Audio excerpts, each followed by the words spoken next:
The amount of supplements that are out there today that's supposed to help with egg quality, and that wasn't available to me when I started at all. Janet Jackson, who, gave birth at 50, or Halle Berry, same. I'm now realizing years later that women who are sort of under 45 are able to use their own eggs. There's more medications out there to get good quality eggs. If you are planning on using a donor, really make sure that they've at least donated once before, because they know exactly the meds that they need to take. They take them on time. They know the procedure. There's no issues around that.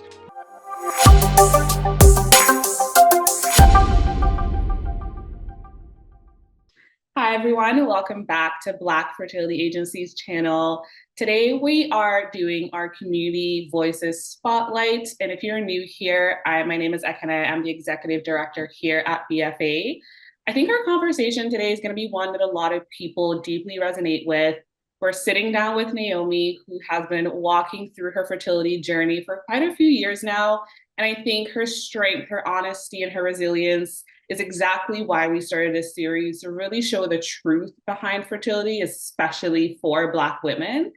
Hi, Naomi. How are you doing today? I'm doing very well. Thank you for having me.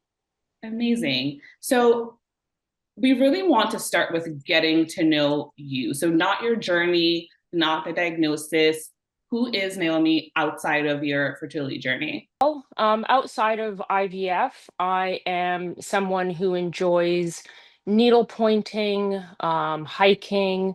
I actually got into doing renovations, so I'm a project manager on a few projects that I'm working on. So I'm someone who actually likes to learn quite a lot as I go through life. Awesome. I'm not very handy, so I'm very jealous of you there. I actually came into my relationship with a whole toolbox, so Awesome. So getting into the fertility piece of it, when did your actual fertility journey begin, and what did you think it was going to look like back then versus kind of how it ended up working out? I started my IVF journey at the age of 40, just after I got married. I thought it was going to be the way everyone thought it was going to be. I realized being 40, I was going to be older, but I thought I'd be able to try naturally. And after a year, it wasn't happening. So we decided to reach out to an IVF clinic. And the way the media made it seem was that you do egg retrieval, you do a transfer, and you get a baby. And I have been completely shocked and appalled at how long it's taken Mhm. and the amount of paths I've had to go down to try and make this work. Yeah. And I think when we met too, we started talking about this where there's a lot of information that people just don't know in terms of what they might encounter and what they might see as they go through their fertility journey. Is that something that you feel like you also experienced, where you didn't know what you didn't know? There wasn't a lot of resources out there with information. When I started 11 years ago, there wasn't many people talking about IVF. I mean, you got standard celebrities talking about it, but there wasn't as much information as there is today. I had no idea about the options of retrieval and how many times you might have to do it to get a good quality egg and embryo. I had no idea about just getting to the transfer stage, the amount of medications. Every clinic and doctor is different with protocols, and just the amount of percentages that they throw at you without giving you that information of, for example, 75% at your age is really good in terms of getting a live birth. But at the Mhm. end of it, they don't say, well, that extra 25%, you could be in that extra 25%. It's not something you actually think about when you're on this journey at all. Yeah.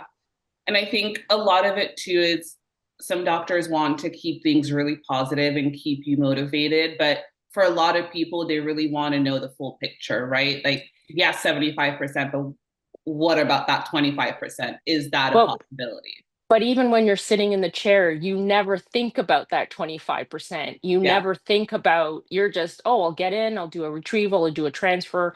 You don't think about any of that until you're into it, maybe 2, 3 years later, and you're learning from other people what types of meds, what clinic is better, even in terms of what you're eating, how you eat, supplements, the amount of supplements that are out there today that's supposed to help with egg quality, and that wasn't available to me when I started at all. So Yeah. So talking a little bit more about the process and the process that you've been through so far, can you walk us through some of the key moments? So some of the highs, the lows, and turning points that have kind of shaped your 11-year journey. I would say there's been actually a few highs since the last time we met. Yes, I ended up having surgery to remove scar tissue or adhesions. And 2 weeks ago, I found out that my uterus is finally clear, which clears the path to a transfer. So that's been an amazing high for me over the last 2 years.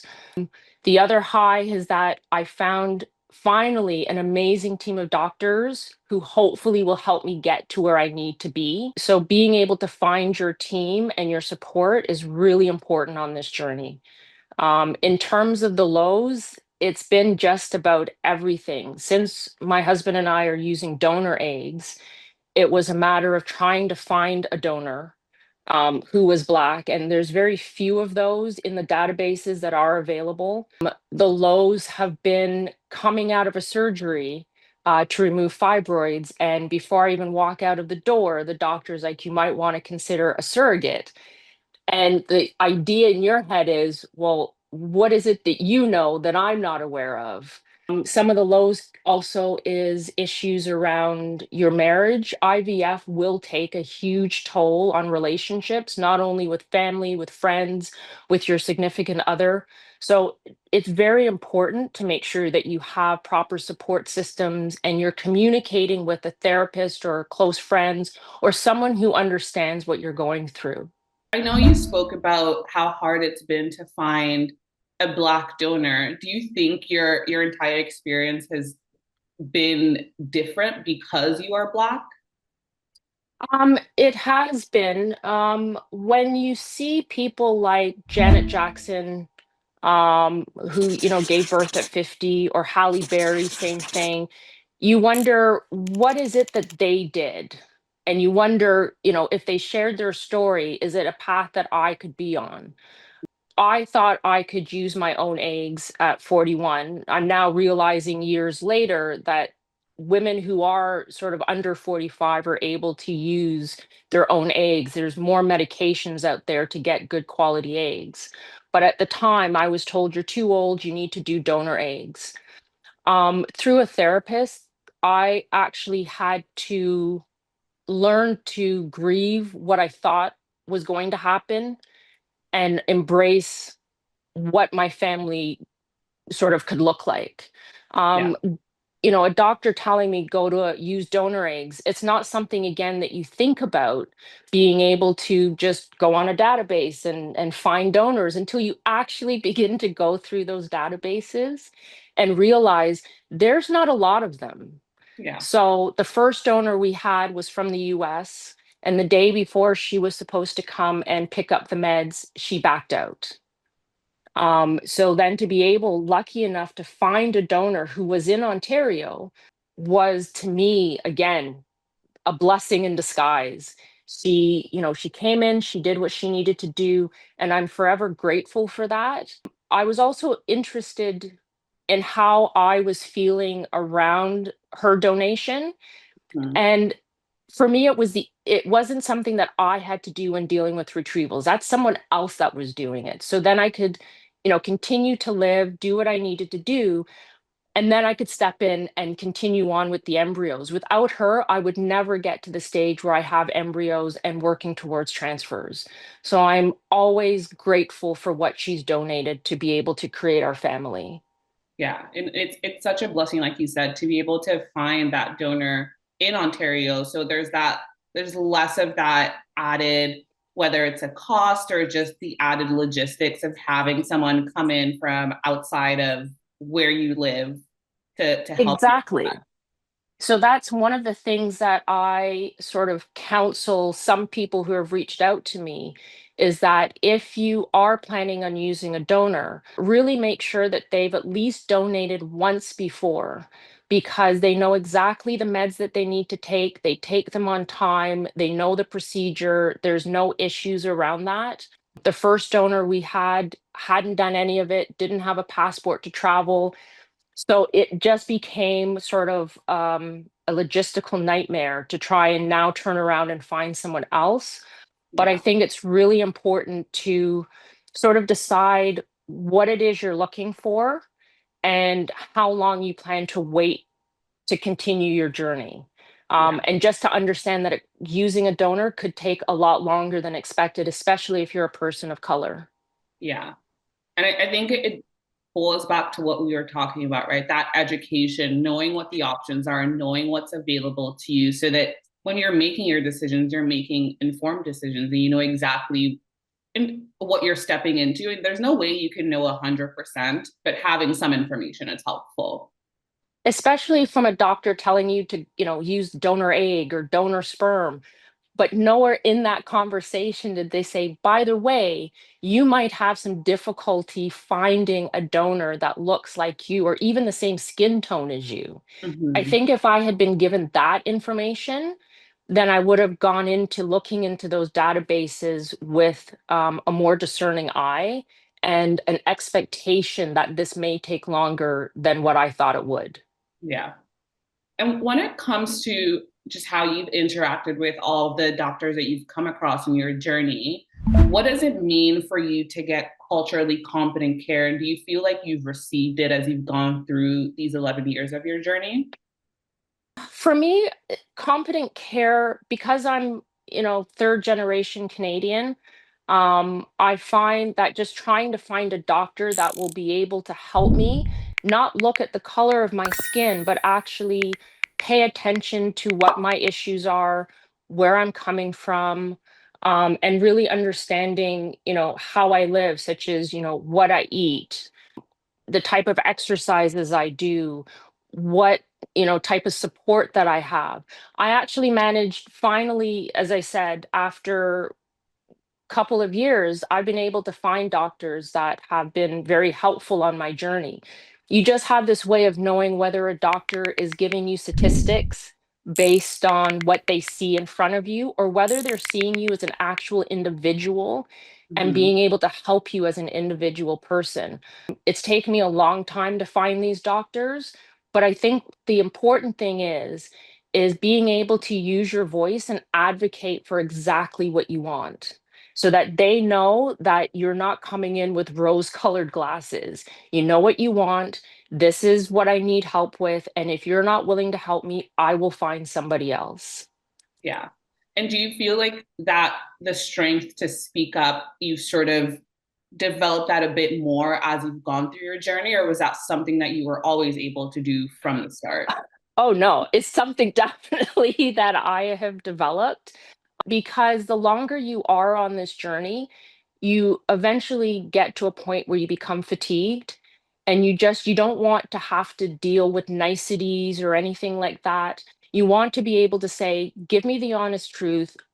I understand this is my medical issue, but I need you to help me with this. If you're unable to help me, then I need you to tell me who can or what the issue is. Is this even possible? Mm-hmm. So even when it came time to see a reproductive immunologist, I asked her straight after she did her ultrasounds and everything, can I carry a child? Because if her answer was no, then I'd be done. Yeah. Because now I've gone to the very top of everybody. Even my last surgeon, it was the same thing. I have fibroids. If you remove them, can I carry a child? If the answer is no, then I'm going to move on. At Mm-hmm. some point, you get to a point where you have to say, I'm tired. I just want you to help me. I don't need percentages. Just do what I need you to do. You eventually get to that point, and I did. Yeah. With the doctors that I currently have, I got to the point where it's like, I don't need to understand sort of the negative sides of things. I'm aware of the negative side because that's all I've been dealing with. I need some positivity. Yeah. As long as there's a possibility, means the door is still open and there's still a chance to try. And I think that's the most important thing is finding a team that feels that it is a possibility that it can happen. Yeah. And is willing to try with you, right? Because their demeanor is really going to inform how you look at your outcomes as well. If someone's not willing to try to you can pick up on that. And it really affects how the rest of the journey goes. Exactly. Like my last clinic, I did not feel like the doctor was on my side. They kept pushing me towards surrogacy. There wasn't a lot of information provided to me as to what my hormone levels were, what the status of my uterus was. But the doctors I have now, they're providing me with all of that information. They're showing me on the screen what they found, what it looks like. So I feel confident that there's still that possibility. And having a doctor that has that positivity, at least a little bit, gives Mm-hmm. you the hope to keep going because without them, you can't achieve the goal. You can't achieve what you want. So having a doctor that believes that it can happen, it's possible, allows you to keep going, gives you that energy, that motivation to say, yes, I have a doctor. It Yeah. doesn't matter who is telling you, like my mom has told me, yes, it will happen. Doesn't matter. I need that doctor to tell me that because you're the one who's going to be helping me to do so. Mm-hmm. And when it comes to, like you said, your mom saying it's going to happen, how have you handled those moments where people are offering that advice, whether solicited or unsolicited, that might be well-meaning, but is can be deeply hurtful as well? How have you handled or navigated those situations? At first it was very sad. It made me wonder, am I doing the right thing? Maybe, this wasn't meant to be. But then I began to turn it around and go, well, why is it not meant for me? Why am I allowing someone else to dictate what is right for me? It is something that I want, no matter what the age is. If it's what you want, then go ahead and do it. So when I get those types of either, positives like, yes, it will happen, or, maybe it's not meant to be, I just shrug it off because I know for myself that this is what I want. I think at the end of it, I want to know whether it works or it doesn't work. That when I'm in my 80s, my 90s, I can look back and say, I have done everything I possibly can to make it work. I don't want to have any regrets on this journey. And so far, I have jumped every hurdle that's been thrown at me. And I'm hoping it'll become a little bit easier. But yeah, at some point, you just say, no, this is what I want, whether you support me or not. It's what I want because it's my life. Absolutely. And I think getting to the point where, and you've been on this journey for a while, right? So you've had the time to kind of build up that skin and figure out what it is that you want and how you want to approach your journey. What is one thing that maybe you heard at the start or you've heard throughout your journey that you just wish people would stop saying to women or people in general going through fertility challenges? The sentence that I really hate is, it just takes one. It doesn't take one. For some, it does. From others, it doesn't. Yeah. Sometimes it can take, 7, 8, 9 tries, even more. Being able to say, I'm going through IVF, and just to have someone saying, oh, tell me about it, give me more information because it's not something I know. We're not asking you to fix it. We're not asking you to give positivity. We're stating this is what we're doing. I just need your support to either hold my hand or let me talk about the situation. But that sentence, it only takes one. No, it doesn't. That is to me the worst sentence anyone could say to anyone on this journey. Yeah, because you are in the weeds all day, every day. If it took one, it wouldn't be a journey, right? It would just be a one and done situation. I can understand why that would be particularly frustrating to hear as you're going through something that spanned years of your life. Yes, there's some people that, yes, they go through one retrieval, they go through one transfer, and they're on their one kid, second kid. For them, that was easy, but for others, it's not as easy. A lot of us are still trying for that, you know, the good retrieval that gives you a number of eggs and embryos and everything along the way to just be able to have that one child. But yeah, it's really just looking for support through friends, through family, but it's also guarding your heart because there are some people that just will never understand IVF and what it entails and why you would spend the money to do this. But Mhm. it's no different than spending the money on a vacation of a lifetime or, you know, going on a shopping spree or because it's what you want. How is having a child at any age any different from someone who does it naturally? Absolutely. And I think the more people understand that it's a personal journey, at the end of the day, if you want something, you're going to do everything you want to get that thing that you want. Be it a child, Exactly. be it a purse, you're going to do what you can to get what you want. Right. And in terms of an 11-year journey, that's a very long time. What's something you've done that's kept you going and really kept you hopeful even in those lows where it felt impossibly hard to keep going? What kept me going was the fact that, our donor gave us wonderful embryos. I did on my third transfer, I did finally get those two lines, even though it was faint. And it was the first time ever that I'd gotten it. And it gave me that hope that, yes, this is possible. What keeps me going is just the fact that I found a Black donor who was in Ontario, who took the time to donate her eggs. She didn't have to, but she did. And I'm forever grateful for her for doing that. So, what keeps me going is knowing that no matter what I've done, I've sort of honored her and her donation because, as I said, I could still be looking for a donor or it may not have worked out, but she's given us this gift and I want to honor that gift. So, that's what keeps me going. And the fact that there's still that hope. Hope is the last thing to die. So it hasn't yet. There's still that hope. As long as I have embryos, there's that hope. Plus, again, it comes down to my doctors. I have a great team who actually now believe that it is possible. So all of that combined is what keeps me going. Awesome. And if you were to give some advice to someone who's just starting out their journey and kind of feeling alone, what's something that you would say to them?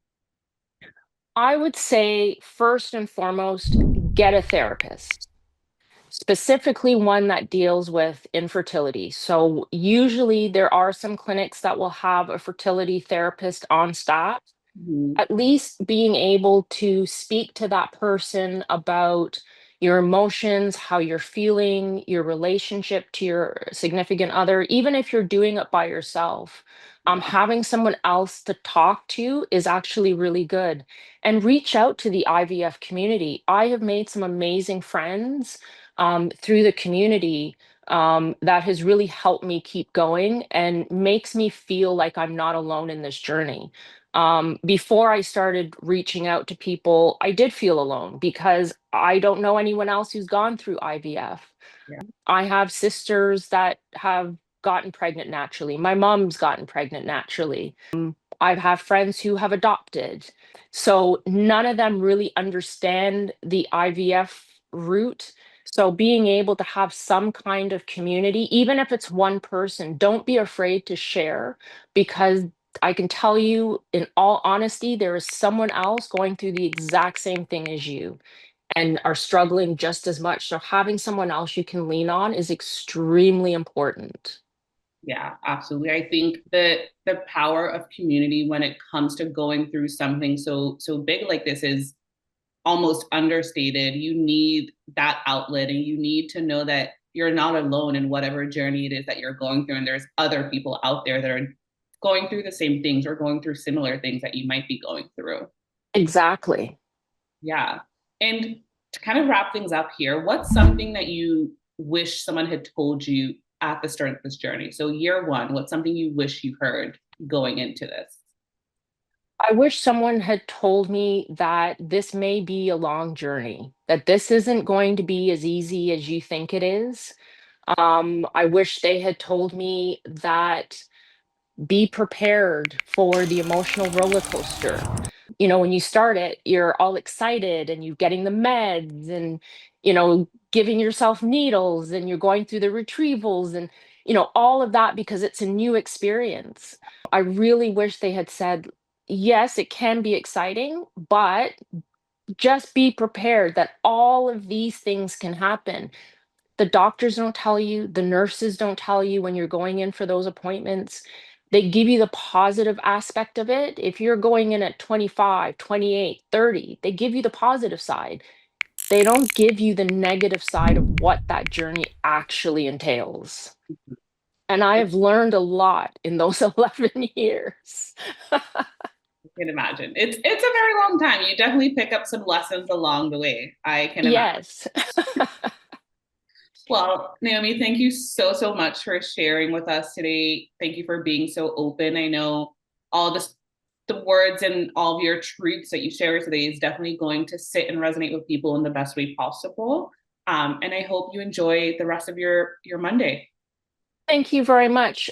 One last word I want to say is that anyone who's on this journey, again, just make sure you have that support. Without it, uh, you can be swimming in a sea of emotions without a life jacket. Absolutely. Yeah. Well, thank Well, you. thank you very much for having me. I really appreciate the Yeah. platform. Thank you for joining us. To anyone who's watching, if Naomi's story resonated with you, please don't stay silent or feel like you have to figure it out all alone. We're here, our inbox is open. Feel free to reach out to us on our website if you're looking to explore your options or just simply looking to talk to somebody who gets it. And as always, please like this video, comment, share, and subscribe. We're going to be posting more conversations like this one and hopefully get something out of it. Thank you.